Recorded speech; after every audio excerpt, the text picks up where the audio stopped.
Bonjour, merci de participer à cette session plénière du Club FM d'idées. Alors, session plénière parce que avant cette session plénière qui va être consacrée à la marque employeur et au fait de savoir comment le FM, le Facility Management, peut être un levier contributif à la marque employeur. Et il y a eu des sessions de préparation pour faire cette réunion, puisque qui dit Club FM dit membres de ce Club FM, qui sont au nombre de quelques-uns, puisque Anne Crépel, à mes côtés, qui va se présenter.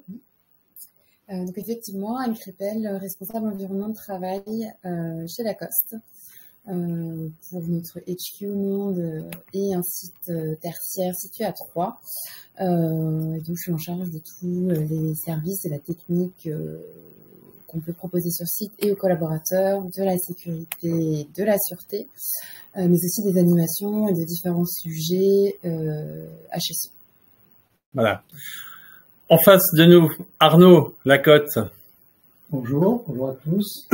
Je suis directeur des services généraux de Forbis Mazars. On a changé de nom récemment.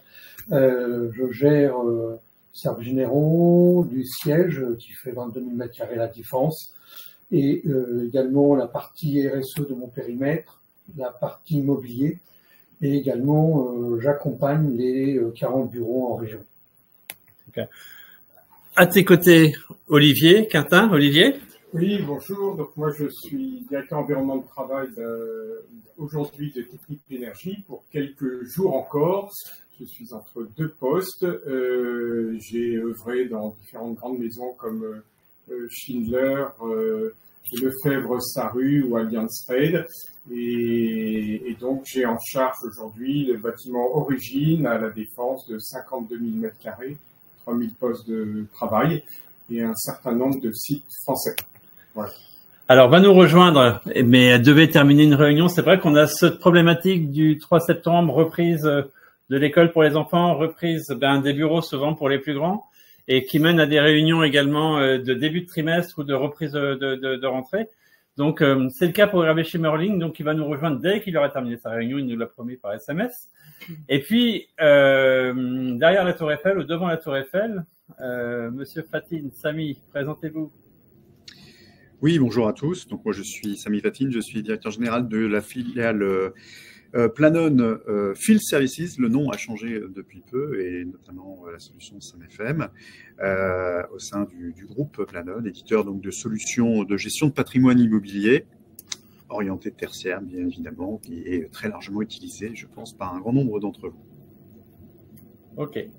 Et puis à notre côté également, qui participe également. Alors, je suis en train de jongler avec les images. Charles, Louis, Mam. Bonjour à tous. J'espère que vous nous entendez bien. S'il devait y avoir un problème de son, il ne faut pas hésiter à nous le dire. Première chose. Que j'espère aussi que vous nous voyez bien. Voilà. Donc moi, je suis Charles Louis Mam, je suis directeur commercial du groupe Harmonia, qui accueille dans ses locaux donc tout ce petit monde que vous avez entendu à l'instant même. Voilà. On en est ravis. Alors, manquerons à l'appel aujourd'hui parce que, encore une fois, à cause des problèmes de reprise et qui participent au montage de ce club, notamment Eric Lefaou, qui est le directeur de l'environnement de travail du laboratoire LFB. Et puis je crois que j'ai fait, et puis Foued également, qui est le directeur de l'environnement de travail à Lyon de Biomérieux. Voilà, Foued Nec. Et donc, nous allons commencer. Donc, l'objectif Charlotte Matelier, que j'avais mis également, qui est chargée d'études et prospectives d'idées, qui s'est un petit peu caché derrière l'écran d'idées, mais qui nous accompagne également à chacune des réunions. Et donc, en général, ce qu'on fait, c'est ce que je voulais dire au départ, c'est que on mène un certain nombre de sessions de préparation qui ont pour but de préparer un thème. Et en l'occurrence, ce qu'on a préparé pour aujourd'hui, à vous présenter, c'est un thème qui est le FM est-il un levier contributif à la marque employeur? Donc, 3 séquences de travail ici pour nous. Une première qui est de ramener quelques définitions sur d'abord qui on est dans ce club et ensuite qu'est-ce que la marque employeur. Et puis ensuite, très vite, parce que c'est ça qui va vous intéresser, c'est d'échanger avec nous-mêmes, avec Anne, avec Arnaud, avec Hervé, avec Olivier, sur leur retour d'expérience lié à la marque employeur et l'EFM au sein de leurs organisations. et vous pourrez de votre côté également poser un certain nombre de questions. Si on commence pour cette petite heure qui nous reste, ou les 50 minutes qui nous restent, par FM et marque employeur.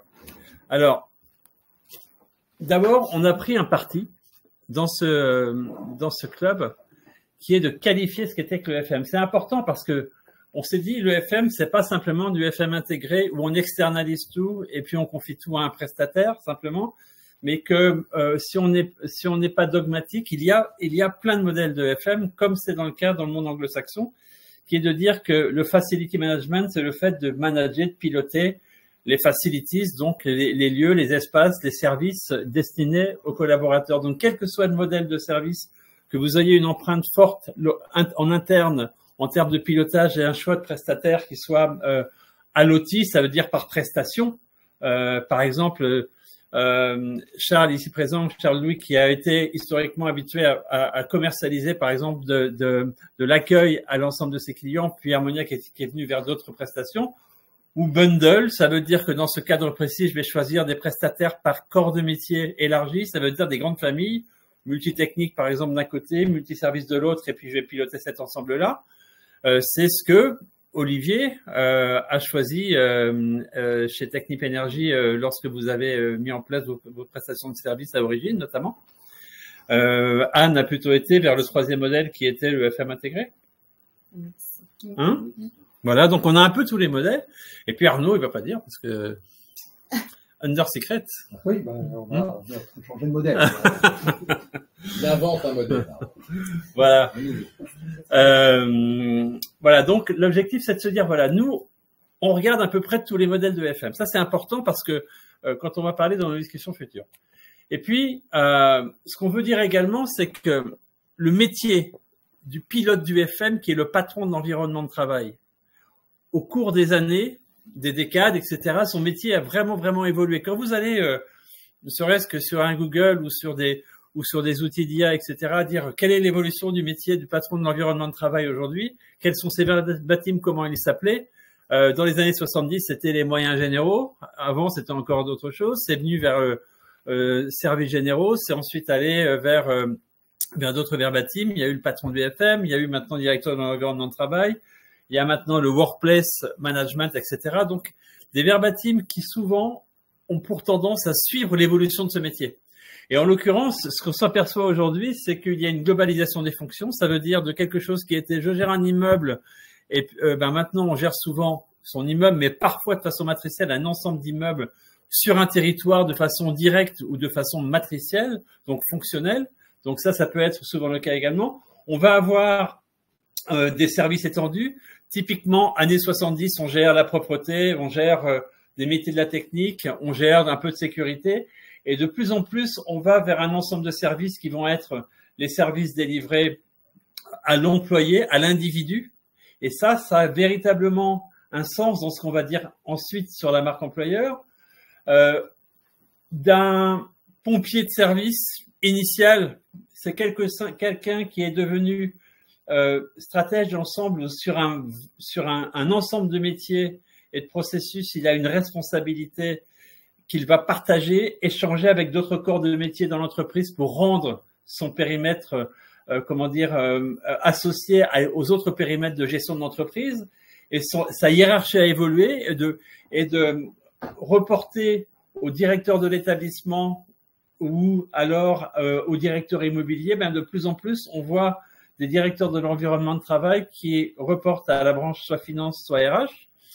Ce qui veut dire que il a un rôle de contributeur clé désormais sur deux aspects qui sont souvent l'économique et a fortiori quand il rapporte à un financier et souvent marque employeur quand il est amené à rapporter à un RH. En tout cas, l'évolution de ce métier fait que son rôle a évolué, son rôle est très différent de ce qu'il était dans le passé et qu'il a un rôle de plus en plus stratégique sur son corps de métier. Il n'est pas tout seul. Même l'environnement de travail, il va pas le faire évoluer tout seul parce qu'il y a d'autres personnes qui vont rentrer en jeu, la RSE, la RH, etc. Mais c'est un acteur clé dans ces phénomènes-là et donc certainement de la marque employeur également. Et cette marque employeur, parce que c'est un mot, tout le monde en parle. Quand tout le monde commence à en parler à la radio, ça veut dire que ça devient un mot qui est un peu galvaudé de partout. Donc, requalifions-le. qu'est-ce que la marque employeur? Si on prend une définition simple, on interroge dans un dictionnaire en ligne un peu évolué, etc., eh ben, c'est un concept déjà. Donc, concept, ça veut dire que c'est pas forcément toujours matérialisable et qui va englober un certain nombre de choses, d'image, de réputation et de valeur que va envoyer l'entreprise à un certain nombre de personnes, dont, de fait, ses collaborateurs ou les gens qu'il cherche à attirer. Et donc, au travers de la marque employeur, on va travailler sur un certain nombre d'axes qui vont être la culture d'entreprise.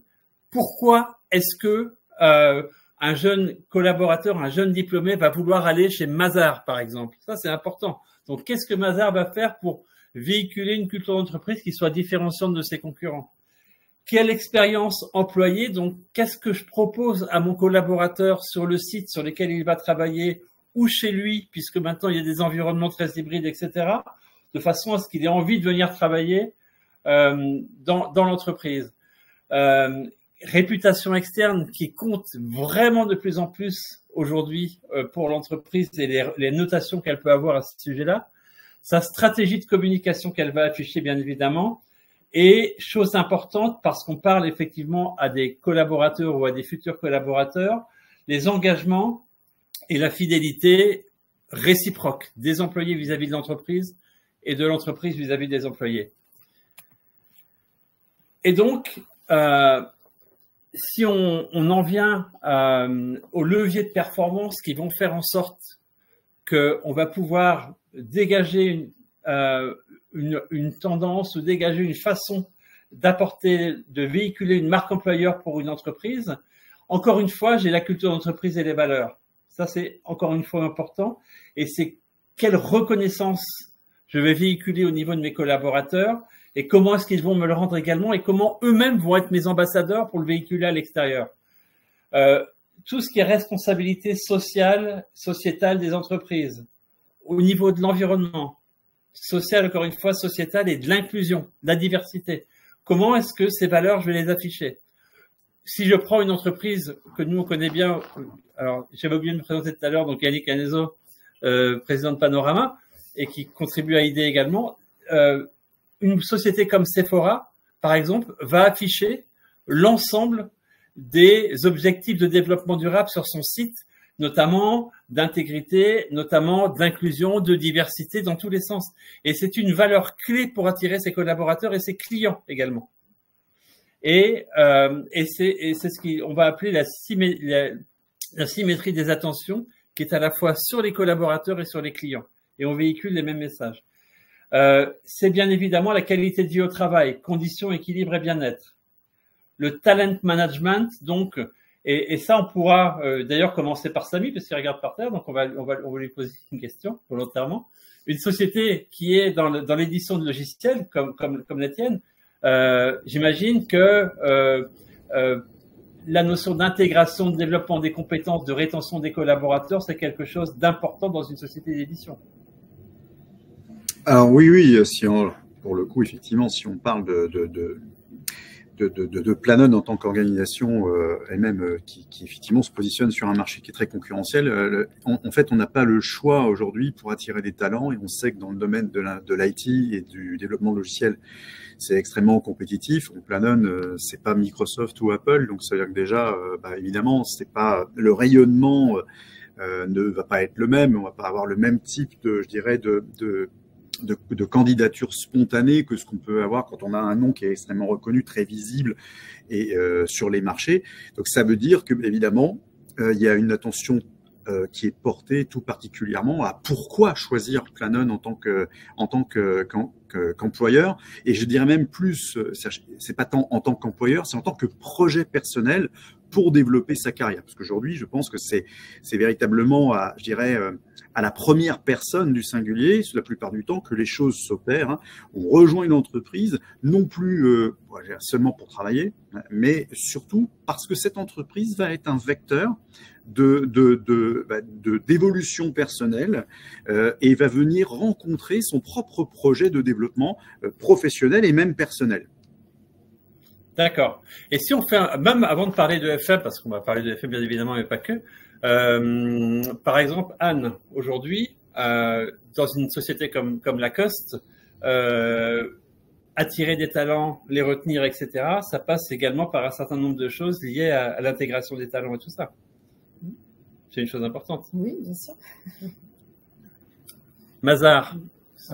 Oui, alors, alors il y a deux choses. Il y a la partie entreprise où on va communiquer, on va lancer tout ce qui est concernant la marque employeur. Donc, c'est le vrai sujet. Et en même temps, moi, mon rôle, il est savoir comment je vais contribuer à permettre d'être en corrélation entre l'image, entre ce qu'on va lancer comme information et comme transformation au niveau de nos clients, collaborateurs, et moi, ce que je vais mettre en place en interne pour pouvoir les recevoir et pour qu'ils retrouvent chez Mazar ce qu'on leur a, les promesses envoyées dans la marque employeur. Donc, ce que je retrouve là dans ce que tu as présenté, il est évident que tous ces sujets-là font partie intégrante de la marque employeur, mais font partie intégrante de nous, ce qu'on doit mettre en place au sein de notre entreprise. Et Olivier, non. Oui, il est important d'avoir une corrélation entre le message que l'entreprise peut véhiculer et ce qui est vendu en interne aux salariés. Alors, par exemple, dans l'énergie aujourd'hui, ce qui attire les jeunes, c'est la transition écologique. C'est un point moins important dans les émissions de gaz, c'est un impact éco-responsable. Donc ça, c'est quelque chose dans la gestion des bâtiments. On parlait du RSE, mais également, le RSE, c'est aussi le tri, c'est aussi l'inclusion. Ce sont des éléments pour lesquels on a tous les moyens, toutes les manettes pour développer, pour entretenir et pour faire en sorte que les résultats soient probants et soient communiqués pour attirer effectivement les collaborateurs qui sont aujourd'hui très sensibles à ces messages-là et à l'image de l'entreprise. Quand on a l'habitude de vendre du oil and gas, on n'est plus très sexy aujourd'hui sur le marché par rapport à des gens qui vont faire des véhicules électriques ou des solutions plus éco-responsables. Donc on se doit d'être particulièrement, je dirais, performant dans ce domaine-là pour attirer les talents, en l'occurrence, puisqu'on parlait de talent management. Et dans les sociétés de services, alors, parce que, sans même parler de FM tout de suite, quand on s'appelle Harmonia, on est un grand groupe qu'on est dans un monde très concurrentiel de sociétés de services, avec un nombre de talents qui tend à ne pas être exponentiel par contre, et donc faut attirer ces talents pour qu'ils n'aillent pas à la concurrence, etc. Et puis dans des métiers parfois qui sont complexes. L'accueil est un métier complexe où il faut user l'artifice. Comment ça se concrétise en fait? Nous, on a une double facette dans cette marque employeur, parce que on a non seulement notre personnel de siège, exploitant, donc on appelle des permanents, et on a notre personnel qui est sur site client. Donc, sur site client, c'est extrêmement difficile de gérer cette marque employeur, parce que c'est ce personnel qui sont quand même nos collaborateurs en CDI, eh bien, ils travaillent chez vous. Donc, ils ont non seulement leur marque employeur de leur employeur, et la marque employeur qu'ils vivent au quotidien, parce qu'ils travaillent chez vous dans vos bâtiments. Donc, déjà, ça, c'est un sujet un peu complexe à gérer. Si je reviens sur le côté permanent, là, on a beaucoup travaillé ces dernières années, sur cette marque employeur. Déjà, c'est de revoir en permanence ces valeurs de l'entreprise. On voit culture d'entreprise et valeurs. Moi, je pense qu'il y a beaucoup d'entreprises qui retravaillent, et il faut retravailler, parce que de dire que j'ai mes valeurs et culture d'entreprise qui datent de 1802, c'est peut-être pas les mêmes aujourd'hui, parce que le monde a évolué. Donc déjà, c'est retravailler pour moi en permanence, et c'est ce qu'on fait ici chez Harmonia, c'est qu'on retravaille en permanence nos valeurs, sans les changer et modifier à outrance, mais les affiner. Ça, c'est une première chose. Et puis, deuxième chose sur quoi nous allons travailler, c'est l'onboarding, bien évidemment. Ça, c'est fondamental. Je pense que c'est pas suffisamment travaillé l'onboarding. Et puis, chose nouvelle, on travaille, nous, sur l'offboarding, c'est-à-dire sur le départ. Et ça, hyper important aussi. Et ça, on n'avait pas cette notion. La notion de l'offboarding, c'est quelque chose d'un peu nouveau pour nous. Je ne sais pas si pour vos entreprises. Vas-y, déroule. L'offboarding, c'est le pot de départ, par exemple. D'accord. C'est je fais un pot de départ. Même si la personne ne veut pas, et ainsi de suite, on insiste pour qu'il y ait un pot de départ. On essaye de réunir les gens au maximum pour que finalement, il y ait un sentiment, je suis bien parti dans des bonnes conditions et dans des conditions joyeuses. Donc voilà, donc le pot de départ, c'est quelque chose un peu, pas obligatoire, mais presque chez nous. Et s'ils veulent pas, vous le faites sans eux? Non, oui, on peut le faire sans eux. On a le même sujet, mais aussi, on va pas pot de départ, mais sur l'offboarding et soigner vraiment à la sortie d'un collaborateur. Et donc on demande à soit nos managers et ou RH de rencontrer chaque collaborateur avant toute sortie pour échanger sur leur expérience, l'expérience qu'ils ont eue au sein de l'entreprise, mais aussi nous expliquer donc peut-être plus en amont les raisons, etc. D'accord. Bon, le pot de départ, c'est convivial, mais il y a aussi le fait que le manager, ou même ça peut être même le président de ce groupe, qui se déplace pour faire un petit mot. Voilà, et ça marque le coup. C'est des choses toutes bêtes. C'est pas 3 heures de discours, bien évidemment, mais juste un petit mot, et ça marque. Ça marque les esprits. Voilà, un exemple concret. Parfait. Alors, retour d'expérience. Maintenant, on va parler avec vous. Vraiment, on a commencé, mais on va faire vraiment. Et la chose qui est très importante, et là, on va pas se mentir, c'est oui ou non. Mais on peut développer derrière. Est-ce que le FM est contributif à la marque employeur? Olivier.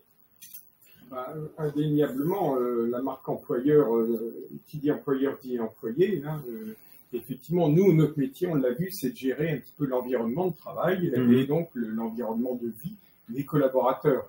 Donc, comme je le disais tout à l'heure, il doit y avoir une symétrie entre l'image de l'entreprise qu'elle donne en externe pour la véhiculer en interne, pour que ses propres employés véhiculent cette même image. Donc, il faut être complètement cohérent. C'est une question vraiment de cohérence, de logique. Donc, pour moi, indéniablement, le FM est un levier contributif tout à fait de la marque employeur. D'accord. Arnaud? Moi, je confirme. On est indispensable. En tout cas, on doit forcément être sur la même longueur d'onde que les messages transmis par l'entreprise. Et donc, les porteurs, via nos périmètres et via nos partenaires, bien sûr aussi, de ces valeurs, de tout ce qui est transmis et pour attirer les talents. Alors ça, on va y venir sur les partenaires après justement, et ça c'est effectivement quelque chose d'important dans un métier où 50% des services qui sont dispensés sont délivrés par l'externe. Donc c'est absolument. Donc très important effectivement. Oui. Le même message que celui de l'entreprise. Très clairement. Là aussi. Et Anne donc?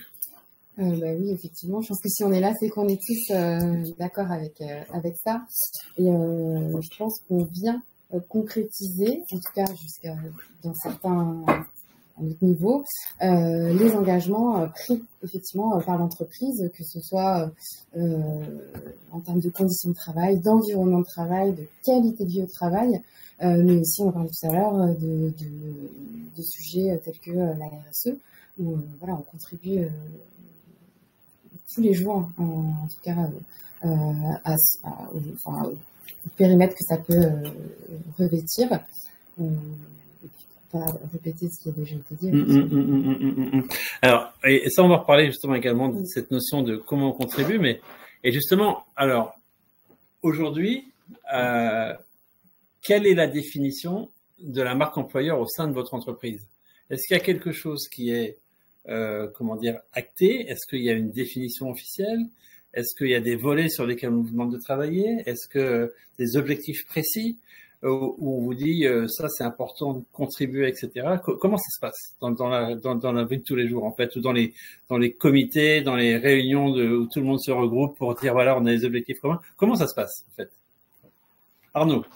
Alors nous chez Forbis Mazars, il y a d'abord des directeurs, une directrice de la marque employeur. Donc c'est vraiment un sujet plus qu'important puisque c'est vital pour Mazars. On recherche environ 1500 collaborateurs par an. On s'adresse à des populations plutôt jeunes, parce que l'âge moyen chez nous c'est 29 ans. Et la marque employeur, comme dit notre RH, c'est pas de la com. C'est un engagement moral vis-à-vis des candidats clients. C'est les candidats mais qui sont nos clients demain, nos clients pour travailler chez nous. D'accord. Et puis c'est aussi la marque employeur pour nous c'est une véritable transmission de la culture de l'entreprise. Chaque entreprise autour de la table est bien différente en fonction de ses métiers. Et nous, par rapport à nos confrères, on se doit, on veut en tout cas se démarquer, et pour ça on transmet pas forcément des valeurs, mais en tout cas des messages qui sont demain vous allez venir chez nous et vous allez pouvoir apprendre un métier et développer votre carrière le temps que vous le souhaitez chez nous.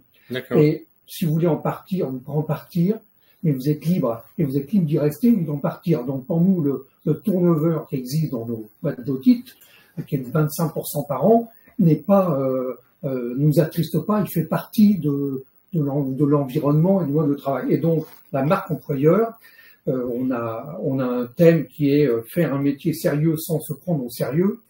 On a même développé une grande campagne l'année dernière sur une caméra cachée qui a fait 2 millions de vues pour se démarquer. Et donc c'est hyper important dans notre entreprise. Et donc, imaginons par exemple que tu es le même Arnaud, tu es plus chez Mazars, tu es chez, tiens, on va prendre des vrais noms, hein, de toute façon, EY ou d'autres qui sont vos compétiteurs, quelque part. Absolument. Tes messages, les messages que tu véhiculerais, les valeurs que tu porterais seraient différentes de celles de Mazars qui fait le même métier. Oui, complètement. Parce qu'on a un mode opératoire, on a un mode de fonctionnement qui est très différent de nos concurrents. On a un marché aussi un peu différent. Maintenant, on est mondial depuis maintenant assez longtemps, mais on se revendique quand même comme français, des attaques françaises. Et on s'engage sur un accompagnement et surtout une transformation, mais je reviendrai dessus, en permanence, qui fait que nous, en tout cas moi et mes équipes, on doit pas rester, comme on disait, sur des métiers il y a 10 ans. Non, il faut absolument transformer pour pouvoir suivre l'évolution. En même temps, c'est passionnant. Et Anne, quand on porte la voix d'un crocodile, c'est quoi la marque employeur, la définition? J'ai pas la définition de la cause de la marque employeur. Ce qui est certain, c'est que chaque direction y contribue, que ce soit au niveau de la brand, de par les messages qu'on peut véhiculer, que ce soit en interne, que ce soit aussi en externe, des différentes campagnes, de rappeler l'histoire de la marque, qui est très importante pour nous. On a aussi les RH, bien entendu, en fait, chaque direction a un rôle, joue un rôle dans la marque employeur. Et on n'a pas de comité dédié à la marque employeur, mais chacun sait qu'on a tous un rôle à jouer et qu'on est tous liés et indépendants en fait des uns des autres. Parce qu'effectivement, vous avez des processus, RH qui vont être très bien rodés. Si derrière vous n'avez pas les bons environnements de travail pour que les gens se rencontrent, échangent, partagent, ça marche pas. Claire. Par exemple. Claire. Et Samy, quand on est dans la techno, une boîte de taille moyenne, même si maintenant elle appartient à un grand nom français qui est Schneider, si j'ai tout compris, pendant les vacances. Mais est-ce qu'on doit attirer des développeurs, des ingénieurs, des consultants dans un monde qui est opéré par de multiples sociétés qui toutes disent qu'ils ont un avantage sur les autres en technologie, etc., et surtout avec l'avènement de l'IA et autres? C'est quoi les messages de marque employeur qu'on va délivrer? Alors, alors, je vais juste faire un petit aparté puisque il y a eu effectivement des communications qui ont été faites courant du mois d'août concernant effectivement la volonté de Schneider de monter au capital en part majoritaire du groupe Planon. Donc, ce sont bien sûr des intentions qui sont manifestées et qui sont soumises aux autorités de régulation des marchés et donc qui doivent encore apporter leur validation. Donc, ça n'est pas encore tout à fait officiel, mais en tout cas, ce qui est officiel, c'est que le groupe Schneider a effectivement communiqué sur son intention de passer majoritaire au capital de Planon. Voilà. Alors, une fois qu'on a dit ça, oui. Alors, je dirais que le contexte particulier peut-être d'un éditeur comme Planon, c'est c'est un éditeur international. C'est-à-dire que quand on édifie des valeurs d'entreprise, ce sont des valeurs évidemment qui doivent coïncider avec, je dirais, la volonté de l'entreprise de trouver ses vecteurs de contribution, on va dire, à l'amélioration de la qualité de la société. dans son ensemble. Et puis, elle doit mettre en avant des valeurs aussi qui sont partagées, qui peuvent être partagées avec les différentes cultures qui existent sur la planète et dont les collaborateurs vont venir, puisque Planon est présent sur les 3 continents, hein, et avec des entités locales. Et donc, évidemment, il y a des développeurs qui sont indiens, il y a des développeurs qui sont américains, des développeurs qui sont français, et qui donc sont amenés à vouloir, évidemment, s'associer, à s'identifier aux valeurs de l'entreprise. Donc, je dirais qu'il y a effectivement une volonté à la fois de cibler ce qui est aujourd'hui l'identité de l'entreprise, ce qu'elle veut véritablement réaliser, quel est son credo, mais aussi de le traduire de telle manière que ça puisse être partagé, compréhensible, avec différents types de cultures, mais aussi que ça parle, je dirais, concrètement aux futurs collaborateurs, aux candidats, parce que lui, par rapport à son métier, tu évoquais des développeurs, c'est sûr que, par exemple, mettre en place et communiquer sur le fait qu'on veut travailler sans se prendre trop au sérieux, mais aussi en s'amusant. Je mettais aussi l'accent tout à l'heure sur le fait que le passage chez Planon, ce soit aussi pour un collaborateur quelque chose qui va le grandir, qui va lui permettre de progresser, d'apprendre, pas seulement dans son métier, mais aussi humainement, notamment par le fait d'interagir dans un environnement multiculturel. Ça fait partie des choses, effectivement, qu'un éditeur comme Planon va mettre en avant, déjà parce que ça va le positionner différemment par rapport à un concurrent qui serait purement local, et puis aussi parce que ça fait partie de nos vraies valeurs, je dirais, de partage et de développement, je dirais, multiculturel et de respect des cultures du monde entier. D'accord. Merci. Alors, chapitre. Maintenant, on va rentrer véritablement dans votre cadre à vous du Facility Management. Et chose importante, parce que là, ce qu'on s'est dit quelque part, c'est que peu ou prou, chacun d'entre vous dit que mon entreprise a des valeurs marque employeur, une stratégie marque employeur, des valeurs, des marqueurs, etc. Et après, alors qu'aujourd'hui, comme on l'a dit, l'environnement de travail a évolué, le FM a évolué, vous n'êtes plus, comme vos prédécesseurs, simplement responsables en tant que moyens généraux de la propreté, etc. Mais vous embrassez un certain nombre de choses, de services, de pyramide de Maslow des services qui va jusqu'à l'accomplissement de soi du collaborateur dans l'entreprise, etc. Donc il y a beaucoup de choses que vous brassez en termes de services. Et est-ce que, quelque part, votre hiérarchie, donc il n'y a pas de comité forcément, mais il y a quand même du marketing, de la com, de la RH, un patron d'entreprise, un directeur général, est-ce que il vous sollicite aujourd'hui dans le cadre qui est le vôtre, qui est donc Facility Management, environnement de travail, lorsqu'il s'agit d'évoquer une stratégie marque employeur? Et donc, de fait, on va pouvoir en faire 2 questions. Et est-ce que il compte sur vous pour être quelque part au sein de votre périmètre interne, externe, visible, invisible, service, lieu, etc., le porteur de la culture de l'entreprise et dans ce domaine d'expertise qui est le vôtre? Madame Crépel.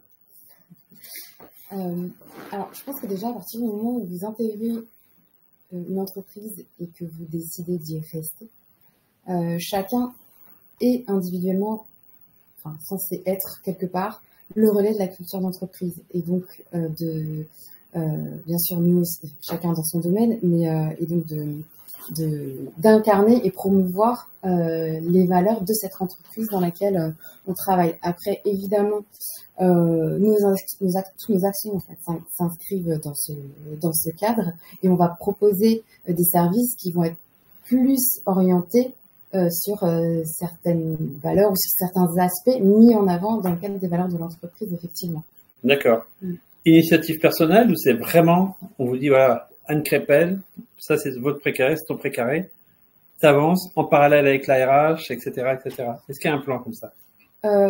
Alors, on nous dit pas explicitement dans le cadre de la marque employeur, peux-tu faire ça? Non, c'est de manière globale. Ils ont tout à fait conscience qu'on joue un rôle primordial dans le cadre du développement de la marque employeur. j'en parlais tout à l'heure, mais que ce soit dans les environnements de travail, dans l'expérience collaborateur, la RSE, mais aussi d'autres sujets. Et donc là, on va travailler en étroite collaboration avec les RH, avec la santé, avec d'autres services tels que la com interne, le CSR, etc. Et on va aussi nous venir apporter des initiatives individuelles qui rentrent bien sûr dans ce cadre. Alors si on met dans la marque employeur la notion de RSE dont tu parlais tout à l'heure, et là c'est peut-être encore plus clivant parce qu'il y a la RSE, il y a souvent une direction de l'environnement. Qui peut également porter ces sujets-là. Comment ça se passe tout ça? Comment c'est? On travaille ensemble, tout simplement. On échange beaucoup. Nous, dans notre quotidien, évidemment, on a des actions. Enfin, au quotidien, on a des actions sur la performance et la sobriété énergétique, la gestion des déchets, sur éventuellement le fait de travailler en direct ou pas avec des personnes en situation de handicap ou des entreprises adaptées. Et donc, on fait des points réguliers sur ces sujets. Parfois, on lance des initiatives nous-mêmes, on les implique ensuite, ou inversement, ils nous demandent ce qu'il en est sur certains sujets. Et en fait, c'est vraiment des échanges courants et évidents. D'accord. Ok. Olivier? Je suis d'accord. Le champ des actions est quand même assez large, donc on se doit travailler avec l'ensemble de l'entreprise et des leviers qu'on peut y trouver. Il y a la DRS aussi, parce qu'il ne faut pas oublier les relations sociales qui sont aussi importantes, notamment pour faire passer des messages et puis pour aider un petit peu, pour mettre un petit peu d'huile dans les rouages.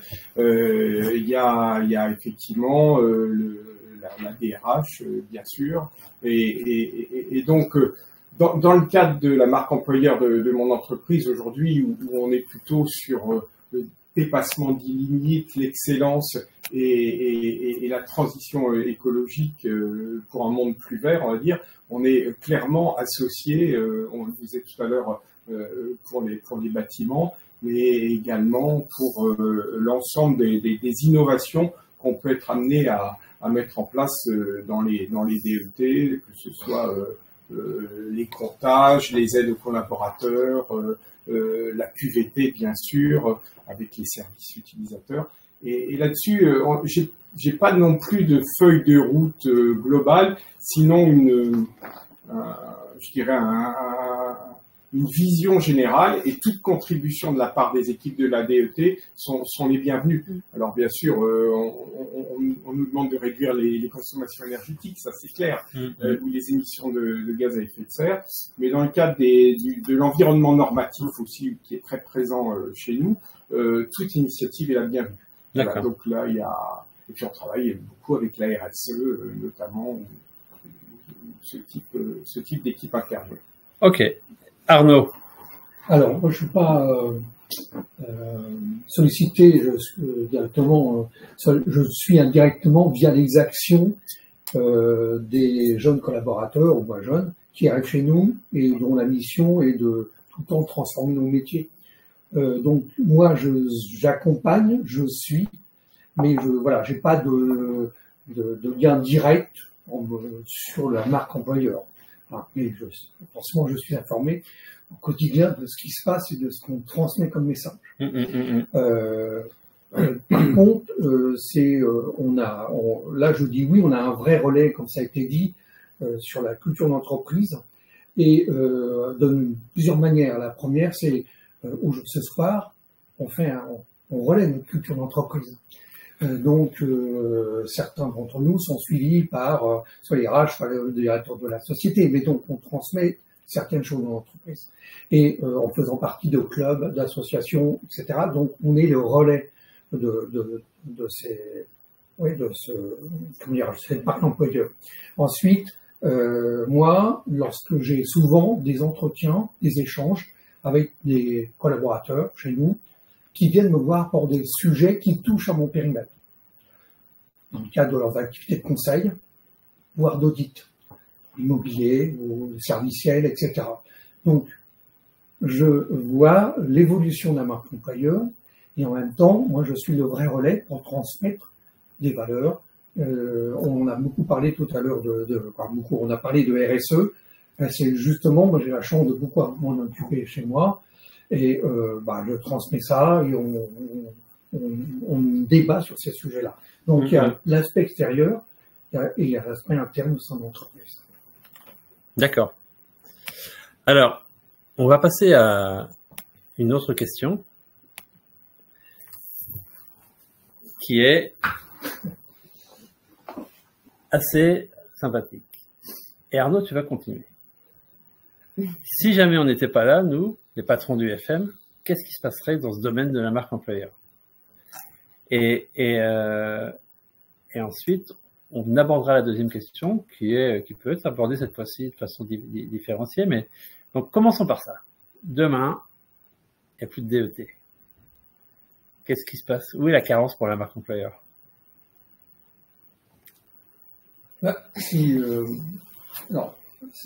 Concernant la politique de la marque employeur, je ne serai pas là, c'est pas moi qui va la décider.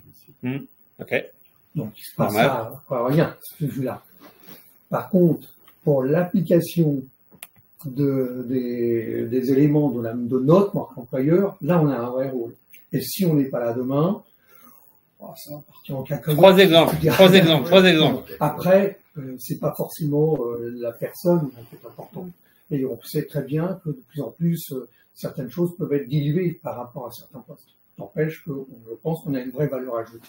Ouais, okay. On est un peu chef d'orchestre, et là, si on n'est plus là, on donnera moins de tempo et des initiatives vont peut-être partir dans tous les sens. Ouais. Donc, en termes de marque employeur, il y aura moins de lisibilité, sans doute, même si les volontés sont bonnes et sans doute vraiment réelles.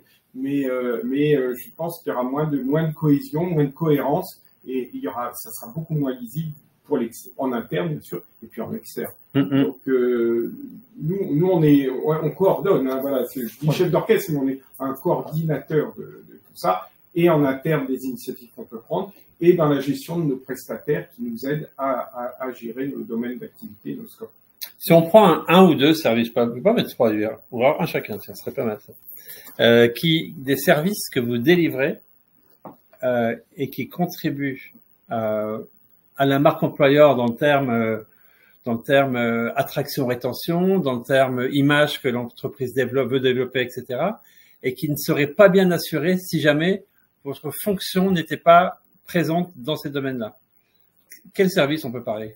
Je vais en dire un pavé dans la mare, sauf si un FME prend ma place et dit, moi, c'est pas la peine d'avoir un directeur dans le travail, et moi, je peux remplacer cette personne. Ouais, ok. Pavé dans la mare. Mais autrement, au quotidien, nous, les messages mais qu'on a tous, c'est l'ambiance, c'est forcément les aménagements, c'est les choses qui contribuent aux éléments de la marque employeur. Et les choses très services. Parlons de restauration, parlons de ces choses-là. Moi, je suis un peu comme Samy, j'ai une population extrêmement multiculturelle. Alors, tu abordes le sujet de la restauration, et j'y pensais.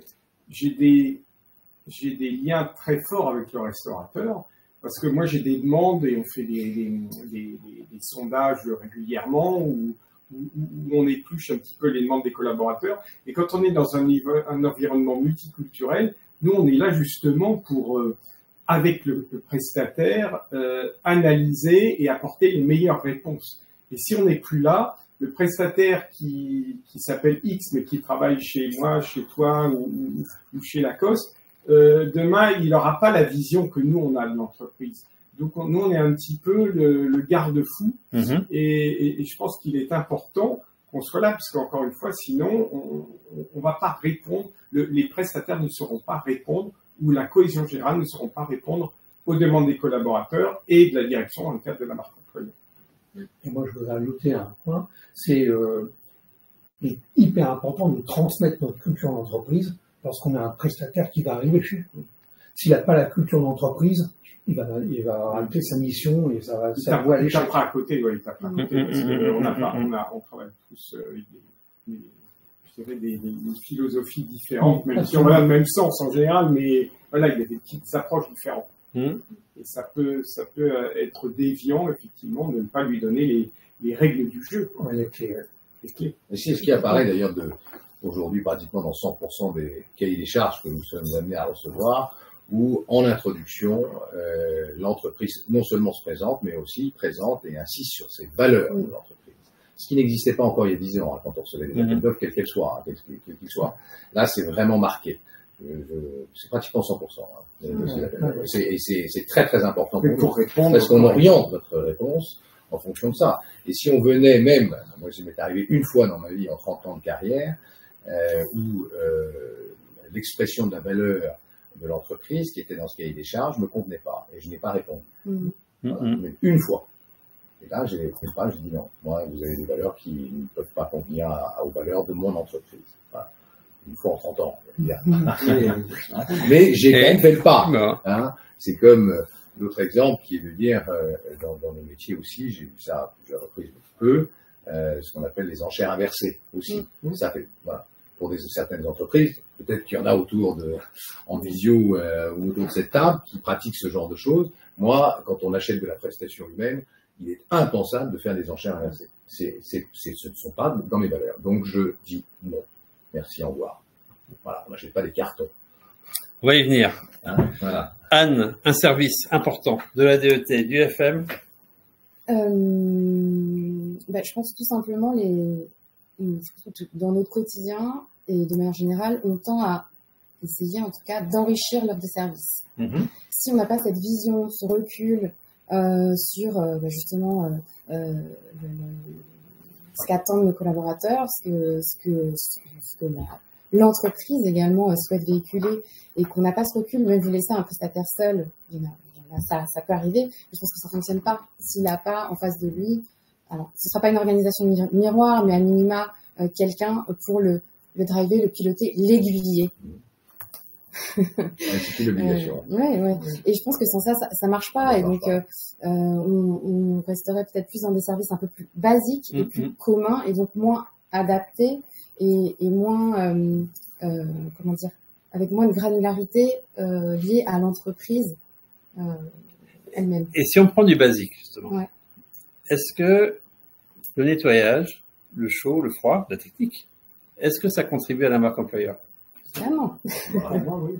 Ça fait partie des conditions de travail. C'est tout un ensemble. Bien sûr, c'est ce qui touche chaque salarié au quotidien. Donc forcément, le matin, s'il n'est pas content de la température, ou s'il n'est pas content de ce qu'il a dans son assiette à midi, ou de la façon dont le nettoyage des locaux est assuré, pour lui, c'est l'entreprise qui est défaillante. Voilà. C'est pas forcément d'ailleurs le prestataire, c'est l'arrière, il va le faire remonter au niveau de l'entreprise en disant on se fiche de notre confort ou de notre alimentation ou de ceci, de cela. Parfois, les jeunes ou moins jeunes échangent. Ah oui. Ah, t'as ça chez toi, moi j'ai pas ça chez moi, etc. Donc, espèce de compétition. Et donc, ça fait partie, des éléments indispensables pour garder les talents. Bon. Non, mais la pyramide de Maslow est importante, encore une fois. Le bas de la pyramide. Oui. Et donc, quand vous menez des initiatives personnelles, hors cadre dans le sens pas concerté avant un maxi sommet stratégique de la marque employeur, est-ce que c'est reconnu ces choses-là au quotidien? Les gestes que vous allez faire, le fait que vous allez mettre des services en avant, le fait que vous allez et restauration, encore une fois, on le voit souvent sur ces choses-là, donc mettre en avant de la singularité, de l'empathie pour des populations, des façons de faire, etc. Est-ce que ces choses-là sont reconnues? Ça va être du bottom to top, c'est-à-dire que ce sera les utilisateurs qui vont le reconnaître. Et puis, je parlais des élus tout à l'heure. Et puis, petit à petit, comme ça, l'information viendra, remontera, et la hiérarchie prendra conscience des bénéfices qu'on aura pu apporter. Voilà. Là, je dirais qu'on est plus top to bottom, mais plutôt l'inverse. Donc, je pense que, faut surtout pas tuer les initiatives personnelles, hein, parce que c'est dans tous ces petits détails qu'on peut trouver les pépites. Voilà. D'accord. Alors, Charles-Louis, Samy, l'heure fatidique tant redouté et attendue. Tous deux, vous êtes prestataires de services différents, l'un dans les outils, l'autre dans les services. Comment est-ce que ce que vous faites au quotidien, ce que vous délivrez à vos clients, peut contribuer, peut les aider à être des bons contributeurs FM de la marque employeur. Tu démarres, Samy, ou tu... Je peux, comme ça je vais faire le lien effectivement avec ce qui a été dit auparavant. Je pense, alors évidemment, dans le contexte de ce que nous fournissons, nous c'est les solutions, hein, donc qui vont permettre justement de mettre, d'apporter à la fois des outils qui vont permettre aux différentes parties prenantes d'interagir, mais aussi évidemment de compiler et de mettre à disposition une information qui soit pertinente. Ce qui, je dirais aujourd'hui, est un peu nouveau, c'est déjà on l'a pas vraiment dit, mais on est dans un contexte post-Covid dans lequel le télétravail est très largement généralisé. Ce qui veut dire que la marque employeur, elle va s'exprimer pas seulement au sein de ses propres locaux, mais aussi dans l'expérience qu'elle va apporter à ses collaborateurs, aussi à l'extérieur de ses locaux, c'est-à-dire basiquement chez le collaborateur, jusque chez le collaborateur, ou dans la manière dont le collaborateur va venir s'inscrire dans la vie de son entreprise, dans la manière de consommer aussi les services de son entreprise. Et je dirais qu'un autre point qui est assez fondamental et qui a beaucoup évolué dernièrement, c'est ce qu'on a dit tout à l'heure quand on évoquait le fait qu'aujourd'hui, le FM, ça reporte aussi bien à la RH que finalement qu'au service, qu'à la finance. En fait, ça devient un sujet vraiment contributif de l'organisation et je dirais, à un niveau véritablement C-level, hein, de direction générale de l'entreprise, parce que ça touche directement et ça impacte directement sa profitabilité dans sa capacité à rester compétitive en attirant des talents. Et je pense que donc la conjonction de ces deux choses ont fait que les solutions aussi, d'ailleurs que nous délivrons, elles ont changé finalement d'angle d'attaque. On n'est plus seulement sur une approche, je dirais, portail ou app qui permettent de consommer, de mettre en avant et de consommer des services, mais on va véritablement être fournisseur de solutions qui viennent devenir une interface entre toutes les parties prenantes, que ce soit les bénéficiaires finalement des différents services qui vont venir consommer le lieu de travail, ce qu'on appelle les engagement apps en anglais, c'est des solutions pour vraiment de mobilisation, pour avoir réservé un poste de travail, pour venir circuler jusqu'à l'entreprise, pour pouvoir garer son véhicule, pour pouvoir même tout simplement accéder aux locaux, trouver le menu, enfin, des choses très, très basiques, mais très, très pragmatiques, mais qui sont indispensables.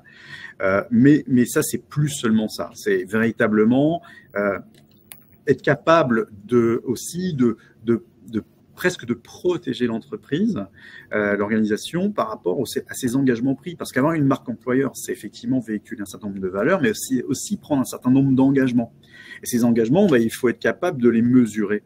Et on s'aperçoit, par exemple, avec le sujet de décarbonation, qui est aujourd'hui un sujet réglementaire, que le plus grand risque, c'est le fameux name and shame, c'est le greenwashing, c'est justement le fait de promettre des choses, de s'enorgueillir d'actions qui sont menées, mais pas véritablement les mener, pas suffisamment.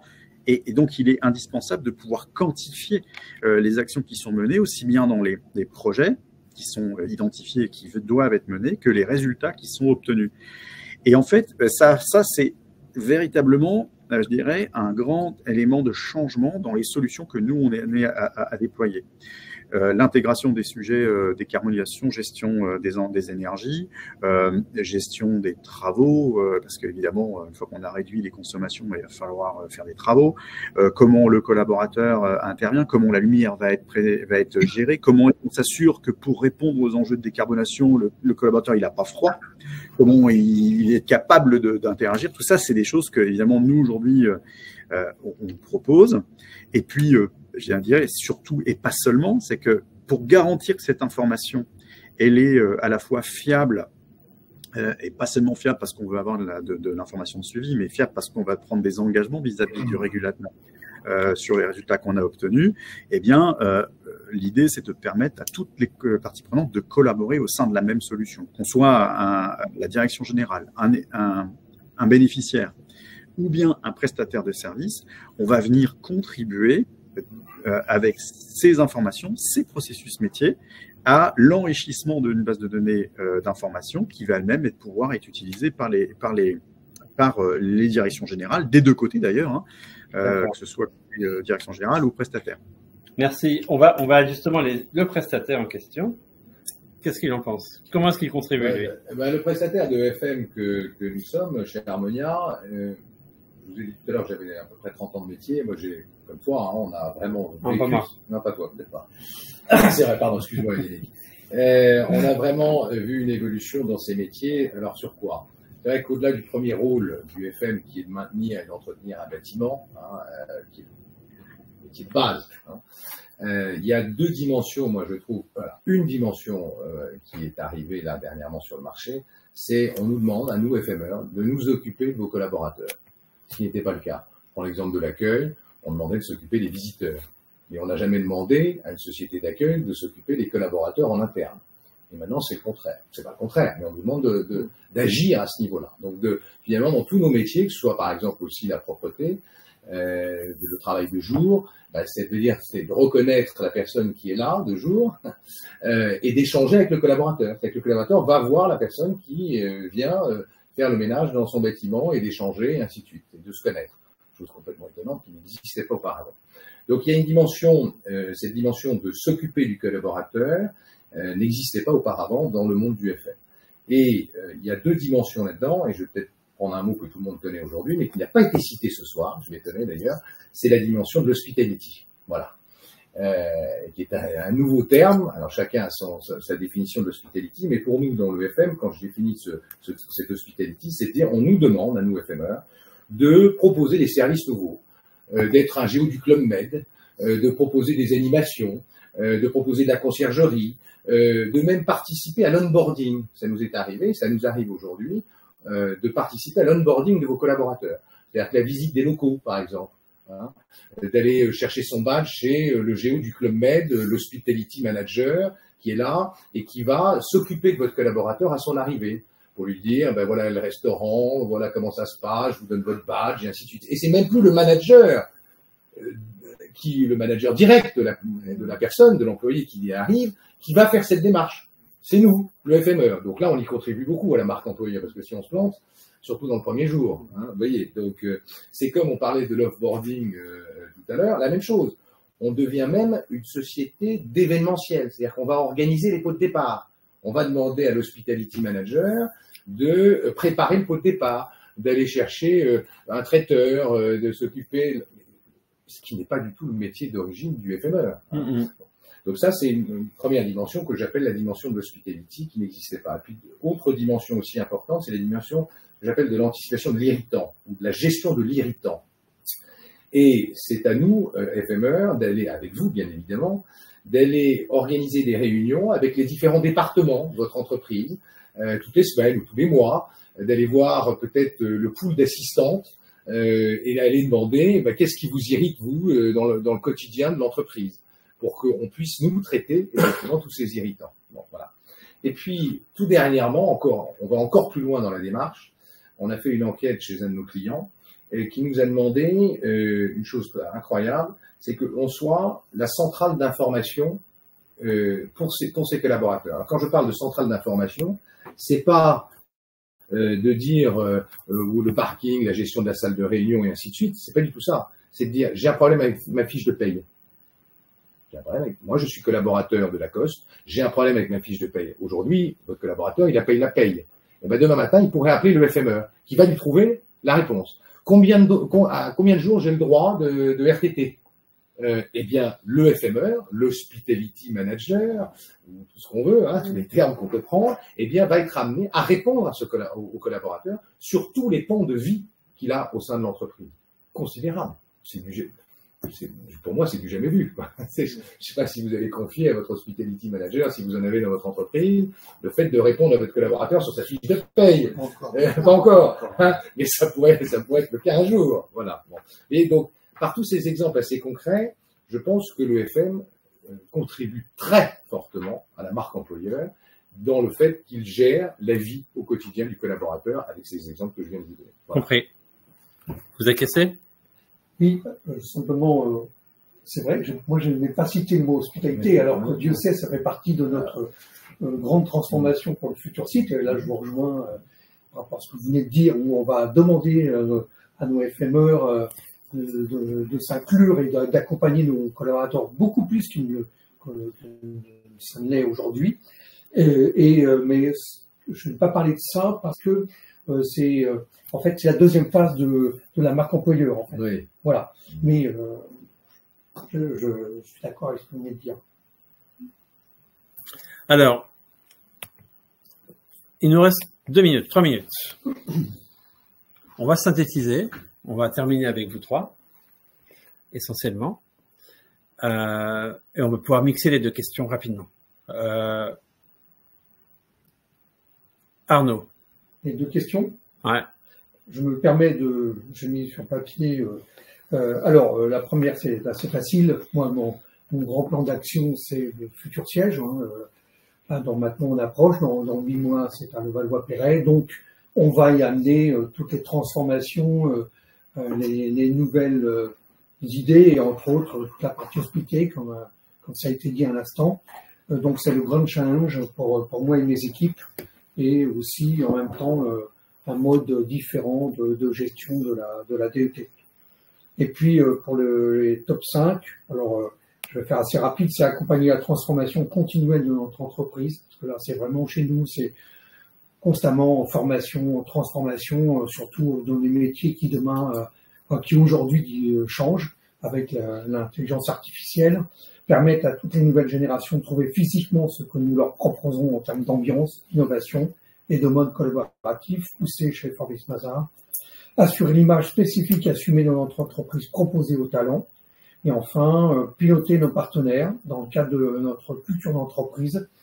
Et puis, mais ça, c'est chez moi, c'est chez nous, ça a toujours été, être force de proposition, ce qui permet en tout cas à notre direction générale, à notre RH, comprendre qu'on a une valeur ajoutée. Parfait. Parfait. Olivier? Peut-être pas les 5, mais on va reprendre peut-être 2-3 grandes. L'avenir pour nous, c'est la digitalisation des services, c'est offrir aux collaborateurs une vision, une visibilité, ainsi qu'au management des services que l'on peut faire. Souvent, on n'a pas été capable de calculer ou de donner l'ensemble de nos compétences qui sont assez énormes dans l'entreprise. On doit être le secteur où on touche au plus de choses. Donc, c'est la digitalisation pour assurer un service plus efficace, plus performant. Deuxième chose, c'est répondre, on en a parlé tout à l'heure avec le télétravail, mais répondre aux nouvelles façons de travailler, on est dedans maintenant depuis 2-3 ans, mais c'est de faire revenir les gens, alors on y arrive plus ou moins bien, voilà, mais de faire revenir, de leur donner envie de venir travailler, parce que malgré tout, on se rend compte que l'entreprise a besoin de se retrouver dans un lieu quand même assez régulièrement pour être la plus performante possible. Et puis, enfin, c'est participer à l'amélioration de la qualité de vie au travail, qui, avec les contraintes qu'on a connues récemment, notamment en termes d'énergie, ont quand même changé la donne. Moi, j'ai connu des bureaux où on était à 23 et puis un an après, on demande aux gens de vivre à 19 l'hiver quand on est statique. C'est pas évident et c'est quelque chose de très irritant dans les entreprises. C'est difficile de dire aux gens de venir avec un plaid, même si dans certaines maisons ils peuvent être très jolis, mais voilà, donc c'est peut-être 3 axes possibles et enfin en tout cas qui sont aujourd'hui sur les tablettes. Et on terminera par Anne Crépel. Moi, je reviendrai sur le fait d'accompagner la transformation d'entreprise. Nous, on est en perpétuel mouvement. On a l'impression que ça ne s'arrête jamais. Des projets tout le temps, partout, très rapides, dans des délais très courts. Et c'est de voir comment on peut nous accompagner ces changements d'organisation et mettre en place des modes, des espaces de travail qui soient Agile, voilà, agiles, flexibles et adaptés vraiment aux usages Et chez nous, on a des usages très spécifiques, mais je pense que c'est valable pour tout le monde.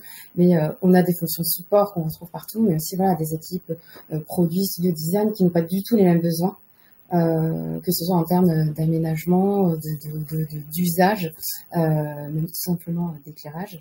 Et donc c'est de voir comment on les accompagne. Nous, c'est un exemple, on a mené un projet d'aménagement justement pour accompagner les changements d'organisation et la croissance de nos effectifs. Et très concrètement, on a créé une centaine de postes de travail dans l'ensemble de nos bâtiments, créé un working café, transformé la destination de certains espaces et complètement changé ce à quoi ils étaient destinés initialement.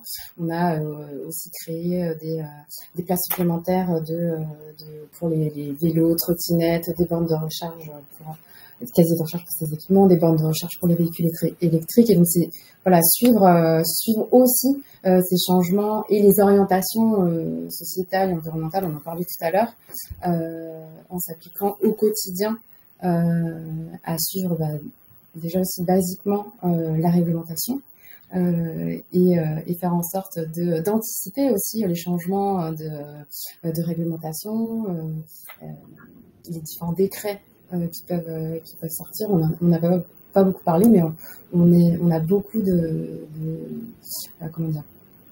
réglementaires dans notre métier, que ce soit dans les aménagements, dans ne serait-ce que les qualité de vie au travail qui est très normée également, et aussi donc, sur ces aspects de contrôle réglementaire, etc. Donc, je ne vais pas revenir sur tout ce qui a été dit, mais donc c'est vraiment suivre les évolutions de l'entreprise, de la société, les attentes des collaborateurs. Et dans ces attentes aussi, c'est d'offrir, on a parlé des services un peu plus développés. Bien sûr, s'assurer que le basique et les besoins basiques, on parlait de la pyramide de Maslow, soient couverts de manière efficace, proposer des environnements de travail où les conditions de travail en tout cas sont les plus appropriées et permettre aux collaborateurs d'être aussi productifs, de collaborer et aussi d'être dans un cadre de bien-être au travail. Parfait. Merci. Alors, je sais pas s'il y a des questions. Je pense on a accompli et dépassé même notre heure qui nous était dévolue pour parler de la marque employeur. J'ai pas vu de questions spécifiques en dehors de celle à laquelle je pense qu'on a déjà répondu, qui était le rôle du facility manager dans la marque employeur. Donc tout à l'heure, notamment Charles-Louis en a répondu, puis on a également parlé de tout cela. Ça touche à sa fin. On vous remercie de nous avoir écoutés. On vous proposera dans les mois à venir, pour le mois de novembre, une nouvelle session plénière du Club FM du ID. Merci Samy, merci Charles-Louis de nous avoir accueillis aujourd'hui. Avec plaisir. Merci Anne, merci Olivier, merci Arnaud. Et on vous dit à bientôt et bonne fin de soirée à vous et à très bientôt. Au revoir. Merci, à bientôt, au revoir.